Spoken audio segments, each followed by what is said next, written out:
Hi, welcome back to say cheers. ഇന്ന് നമുക്ക് chicken roast എങ്ങനെ ഉണ്ടാക്കുക നോക്കാം. നമ്മൾ ഈ കല്യാണങ്ങൾക്കൊക്കെ പോകുമ്പോൾ നമുക്ക് ഒരു ഡ്രൈ ചിക്കൻ റോസ്റ്റ് കിട്ടില്ലേ, അതെങ്ങനെ ഉണ്ടാക്കണം നോക്കാം. ആദ്യം ഒരു ഡ്രൈ പാനോ കടായിയോ എടുത്ത് അതിലേക്ക് 4-5 ടേബിൾ സ്പൂൺ വെളിച്ചെണ്ണ ഒഴിച്ചു കൊടുക്കുക. ഗ്യാസ് കത്തിക്കേണ്ട. ഇപ്പോൾ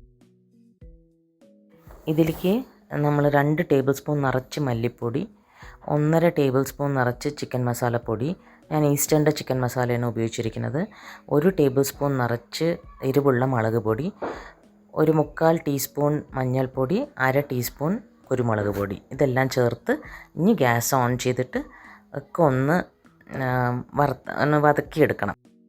ഈ പൊടികളെല്ലാം നമ്മളൊരു 1 മിനിറ്റ് ഒന്ന് ഹൈ ഫ്ലെയിമിലിട്ട് തന്നെ വതക്കിയെടുത്തിട്ട് അതിലേക്ക് നമ്മൾ കഴുകി വൃത്തിയാക്കി വെച്ച 1 അല്ലെങ്കിൽ 1.5 കിലോ ചിക്കൻ ചേർത്തിട്ട് നന്നായിട്ടൊന്ന് മിക്സ് ചെയ്ത് കൊടുക്കണം. ഈ പൊടികളെല്ലാം ഈ ചിക്കനിലൊന്ന് നന്നായി പിടിക്കുന്ന വരെ നന്നായിട്ടൊന്ന് മിക്സ് ചെയ്ത് കൊടുത്തിട്ട് അതിനെ അടച്ച് വെച്ചൊന്ന് വേവിക്കാം.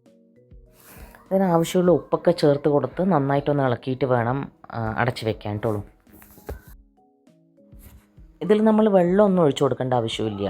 തീ ഒന്ന് ചുരുക്കി വെച്ച് അടച്ച് വെച്ച് വേവിക്കുമ്പോൾ ഈ ചിക്കനിൽ തന്നെ വെള്ളം ഇറങ്ങി വന്നിട്ട് അതിൽ തന്നെ ഈ ചിക്കൻ ഒരുവിധം വെന്ത് വരും. ഇടയ്ക്കിടയ്ക്ക് ഇങ്ങനെ അടപ്പ് തുറന്നിട്ട് ഒന്ന് ഇളക്കി കൊടുത്താൽ മതി.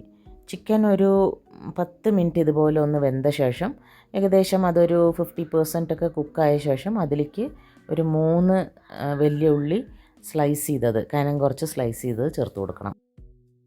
പിന്നെ ഒരു 3.5 ടേബിൾ സ്പൂൺ ഇഞ്ചി വെളുത്തുള്ളി പച്ചമുളകും കൂടെ അരച്ച പേസ്റ്റ്, കുറച്ച് കറിവേപ്പിൻ്റെ ഇല, 2 മീഡിയം സൈസ് തക്കാളി അരച്ചത് ചേർത്ത് കൊടുത്തിട്ട് നന്നായിട്ടൊന്ന് ഇളക്കിയിട്ട് അതിനെ അടച്ച് വെച്ചിട്ട് വേവിക്കണം.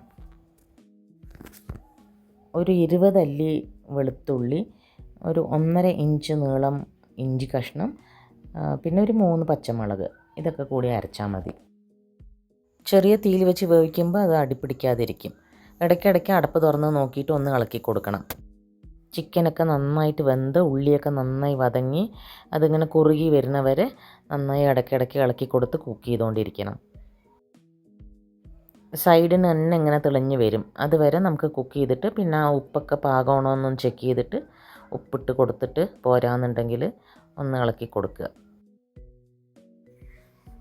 ഇനി അതൊരു 10-20 മിനിറ്റ് അടച്ച് വെച്ചിട്ട് പിന്നെ സെർവ് ചെയ്യാനെടുക്കുക. അത്രയേ ഉള്ളൂ. ഇതും ചപ്പാത്തിയുടെ കൂടെയും പൊറോട്ടയുടെ കൂടെയും ചോറിൻ്റെ കൂടെയൊക്കെ നന്നായിരിക്കും.